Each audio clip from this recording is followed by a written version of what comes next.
구독자분들은 잘 아시겠지만 테니는 놀이학교를 다녔어요. 테니가 놀이학교에 다닌 지 3개월이 되었는데도 여전히 친구들과 함께 활동을 하지 못하는 경우가 많았거든요. 놀이학교에서 받은 피드백은 대부분 이런 내용이었어요. 테니가 친구들을 밀거나 때리고, 테니 때문에 친구들이 힘들어한다. 테니가 혼자 하늘을 보고 빙빙 돌면서 뛰고 친구들을 괴롭힌다. 테니가 착석이 되지 않아서 수업에 지장이 생기고 혼자 따로 놀이활동을 하고 있다. 이런 내용이 좀 많았고요. 그리고 무엇보다도 선생님들이 테니 컨트롤하는 게 쉽지 않다는 이야기가 많았어요. 기저귀를 갈거나 밥을 먹이거나 하는 부분이 많이 어려웠다고 했고요. 그런 얘기를 반복적으로 듣다 보니까 뭔가 검사를 해봐야 될 것 같다는 생각이 들더라고요. 그간 제가 출산도 했고 여러 가지 가정 환경적인 부분이 혹시라도 아이에게 안 좋은 영향을 주는 무언가가 있을까 싶어 상담을 받기로 했습니다. 전문 상담센터와 소아정신과가 있는 병원 두 곳을 방문 예약을 잡고 당분간 놀이학교는 좀 쉬기로 했어요. 그렇게 테니의 방학이 시작되었고 저는 독박 가정보육에 들어갔습니다. 상담센터에서의 검사는 하루의 결과까지 다 들을 수 있었지만 소아과에서의 검사는 3주에 걸쳐서 진행이 되어서 워낙 긴 시간이 걸렸어요. 그래서 그동안 너무 힘이 들었어요. 이왕 이렇게 된 거 언제 우리가 또 이렇게 자유롭게 놀러 다닐 수 있을 시간이 있을까 싶어 테니와 아쿠아리움을 방문했습니다. 거의 1년 만에 아쿠아리움 체험이었고요. 집에서 바다 생물들 책을 한번 보여주고 왔어요. 또 온다. 왔다. 바다 표범을 만났어요. 저도 정말 오랜만에 가본 아쿠아리움이라서 너무 신선했는데 바다 생물 이름도 잘 모르겠더라고요. 좁겠다. 또 온다. 우와, 다 왔어. 우와.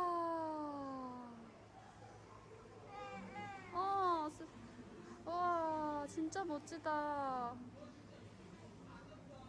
안녕. 얘는 해달이라고 해달? 해. 저의 무식함이 탄로 나버렸는데 옆에 설명을 보니까 물범이었더라고요. 바닷속에 사는 호랑이야. 물범이 가니까 다시 나에게 오라고 막 부르는 팬이었어요. 여기 갔어. 우와. 우와, 어때? 여기는 키즈존인데요. 여기가 정말 좋았어요. 저희 여기에서만 한 2시간은 놀았던 것 같아요. 이야, 성공!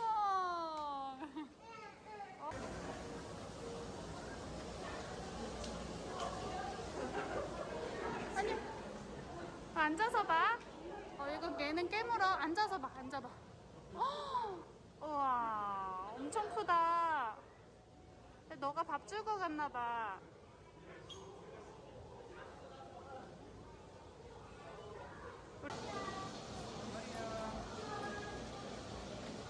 특히 이 미끄럼틀을 테니가 정말 좋아했어요. 거의 이것만 계속 탔던 것 같아요. 한 번 더.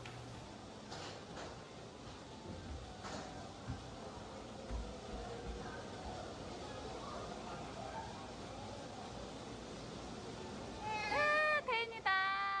테니 온다. 우와.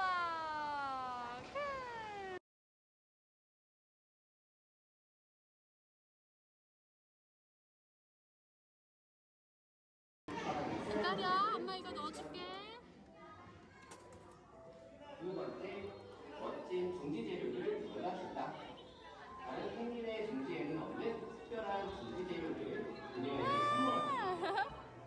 세 번째, 안녕. 아과야. 펭귄의 뿌리에는 기름샘이 있어서 손이 물에 젖지 않도록 해주는데요. 깔끔하게 관리하는 수컷은 암컷에게도 인기가 많겠죠? 좋은 자를 찾으실 수 있을 거예요. 말이 힘내요. 테니와의 아쿠아리움 데이트 끝! 오늘은 또 병원에 검사를 하러 왔어요. 병원 진료 시간을 잘못 알아서 너무 일찍 와버린 거예요. 더군다나 건물도 또 다른 건물로 잘못 찾아가서 시작부터 매우 험난했습니다. 오늘도 여전히 신난 테니. 오면 이제 문 열릴 거야. 손잡아. 가자. 일찍 도착한 김에 까까도 먹고 한참 기다렸다가 검사를 했어요. 저는 아직 어설픈 엄마 2년차입니다. 태니와 커플룩을 입고 아침부터 길을 떠났습니다. 이곳은 바로 화담숲이에요. 물이 졸졸졸. 화담숲이 너무나 예쁘다고 해서 태니와 갔는데 어. 글쎄 도착하고 보니까 제가 길치였더라고요. 유모차를 끌고 숲으로 갈 수 있는 길을 못 찾아서 한참을 헤매다가 결국 포기했습니다. 졸졸졸. 화담숲에 왔는데 화담숲을 가보지 못한 이 현실. 한참 길을 헤매다가 곤돌라를 발견했어요. 그래서 한번 도전해보기로 했습니다. 태니의 인생 첫 곤돌라. 태니의 표정이 이미 얼어버렸어요.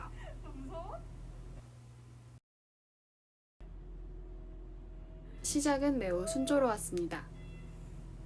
그런데 조금 표정이 풀린 태니. 너 솔직히 말해봐. 무섭지? 안 무서워? 엄마는 무서워 지금. 다리를 잘못 타가지고 거꾸로 가고 있어 우리. 뒤로 가고 멀미 안 나? 아하하하. 제가 곤돌라를 100만 년 만에 타봐가지고요. 제대로 타자. 방향을 잘못 잡았어요. 하하하하. 옮기고 싶은데. 곤돌라가 가는 방향을 거꾸로 타버린 거예요, 글쎄.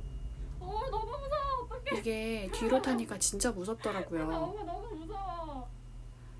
심장이 바닥으로 여러 번 내동댕이 쳐지는 기분이었어요. 아 뒤로 가는 거 너무 무서운데? 이거 잘못했어. 자리를 너무 옮기고 싶었는데요. 괜히 잘못 움직였다가 무게중심 때문에 뭔가 곤돌라가 뒤집힐까봐 심장이 감히 움직여 보지도 못하고 덜덜 떨면서 뒤만 바라다 보고 있었습니다.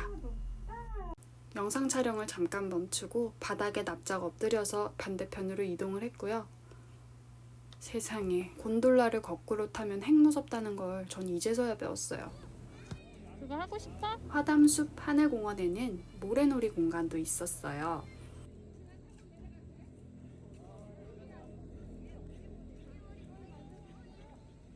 누나 형아들이 하는 걸 보고 하고는 싶은데 해볼래? 약간 겁이 나는 그러면은 이거 신발 태니는 벗고 들어갈래? 한참을 망설였고요. 한참을 망설이다가 신발을 벗고 들어갔어요. 이 구역에서 유일한 저 기저귀 뒤태. 가장 태니가 어렸어요. 혼자서 쓱싹쓱싹 모래놀이를 해봅니다.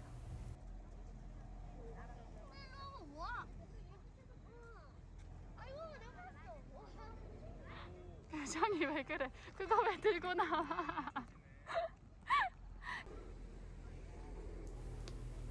다람쥐도 있었는데요. 이 친구는 좀 많이 아파 보였어요. 어디가 아픈 건지. 그리고 또 다른 친구도 자세히 보니까 한쪽 귀가 없더라고요. 양, 네, 양이야. 저쪽 같이 가볼까? 같이 보고 싶어? 근데 손 하면 안 돼. 양들을 보러 갔는데 저희가 오니까 양들이 하나둘씩 모여들더라고요.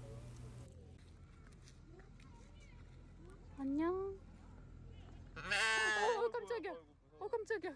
씨, 목소리 왜 이렇게 커? 들었어? 엄마 너무 깜짝 놀랐어요. 목소리가 너무 커서. 엄마 깜짝이야 그랬어. 저만 놀란 게 아니고요. 밥 달라고 제 옆에 매 계셨던 하는데. 한 남성분도 많이 놀라셨더라고요. 토끼다. 이번에는 토끼들을 보러 왔어요. 그치, 깡총깡총 토끼. 옆에 있던 한 형아가 토끼들에게 밥을 줘서 그걸 구경하고 있었어요. 깡총깡총깡총 뛰어간다 그치? 깡총깡총. 그런데 배가 부른 토끼들이 하나둘씩 집으로 들어가더라고요. 태니는 많이 서운해했어요. 태연이가 어떻게 할 거야? 토끼야, 태연이 왔어.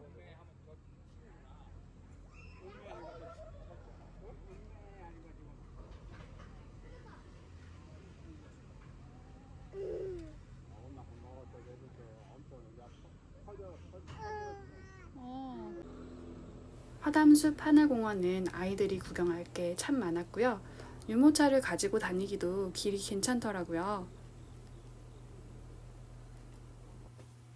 이렇게 길가에 코스모스도 피어 있고 가을을 제대로 느껴볼 수 있었는데 테니가 이모들을 따라가고 있네요. 참 사교성이 좋은 아이인데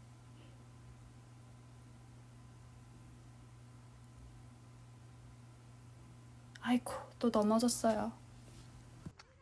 이곳에는 자동차와 싱싱이가 있었어요. 그거 타볼래? 이거 안 타볼래? 오늘 싱싱이를 처음 본 테니. 그건 앉는 거 아니고 어떻게 타는지 좀 보여줄게. 태나 그거 그렇게 타는 거 아니야. 그렇게 타는 것도 아니야. 자동차 앉아볼래?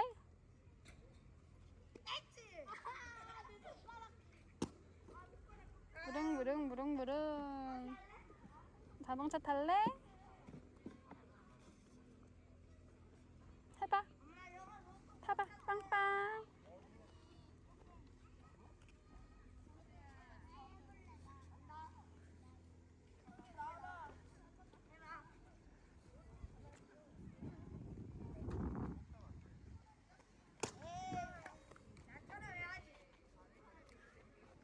이거 이렇게 타는 거야. 이렇게 발로 이렇게 슝슝슝슝. 엄마도 사실 잘 못하거든? 해볼래? 이렇게? 해봐. 가만히 서 있으면 날아갈 것 같지? 슝슝슝슝.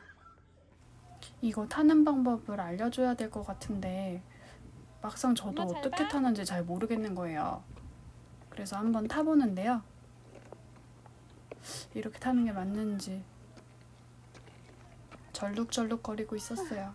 어려운데 이거 원래 핸들이 없는 건가? 거꾸로 탔나?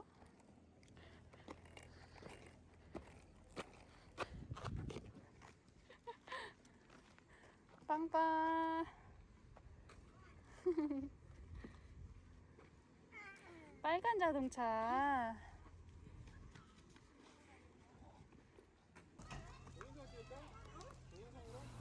높은 미끄럼틀을 용감하게 슝 타고 내려오는 테니. 오, 성공. 신나서 역주행을 시도해보지만 글로 못 가요. 미끄러지네요. 포기하고 다시 계단을 찾아갑니다.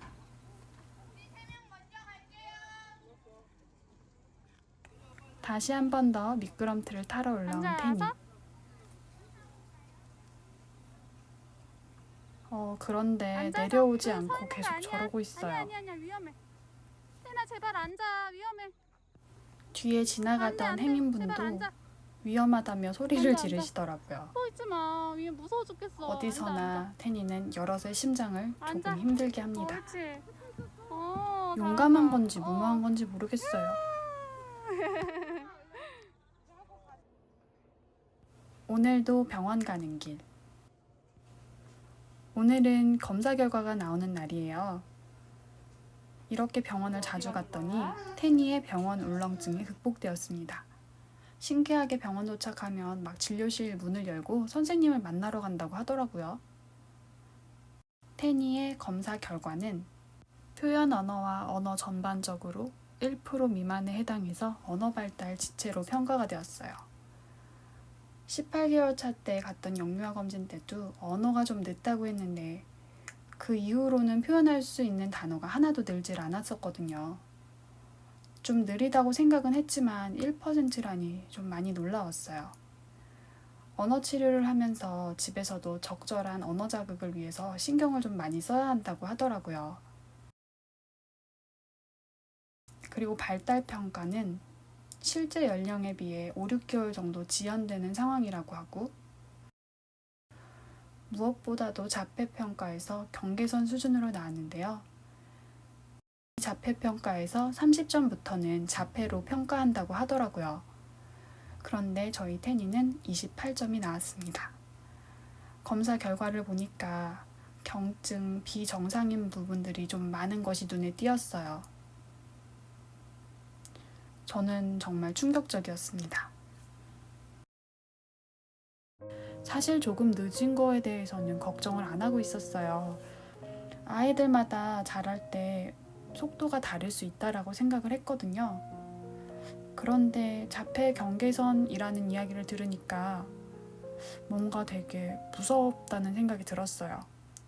평소에 제가 태니를 보면서 조금 특이하다고 생각하는 여러 가지 행동들이 자폐에 관련된 증상들이 조금 많이 있었더라고요. 그래서 태니는 치료를 해야 한다고 합니다. 물론 시간이 지나서 지금보다 좋아질 수도 있지만 사실 지금이 가장 치료하기에 좋은 시기라고 하더라고요. 너무 많이 속상했고 또 다 제 탓인 것 같다는 생각이 들었어요. 조금 더 빨리 알아챘으면 지금 이 시간에 태니가 조금 달랐지 않았을까라는 생각도 들었고요. 저도 아이를 처음 키워보니까 사실 조금 특이한 게, 조금 다른 게 그냥 아이의 특성이라고만 생각을 했던 거죠.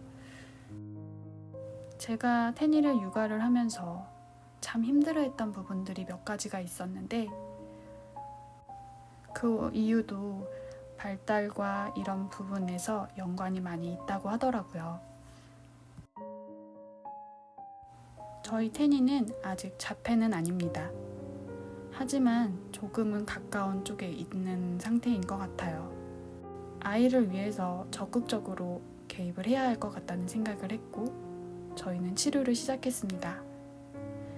사실 그래서 많이 바빴어요. 치료 스케줄을 소화하면서 육아를 하면서 영상을 편집하는 게 사실은 저 같은 초보에겐 좀 어려웠어요. 주어진 현실에 최선을 다해 볼 겁니다. 저희를 함께 응원해 주세요.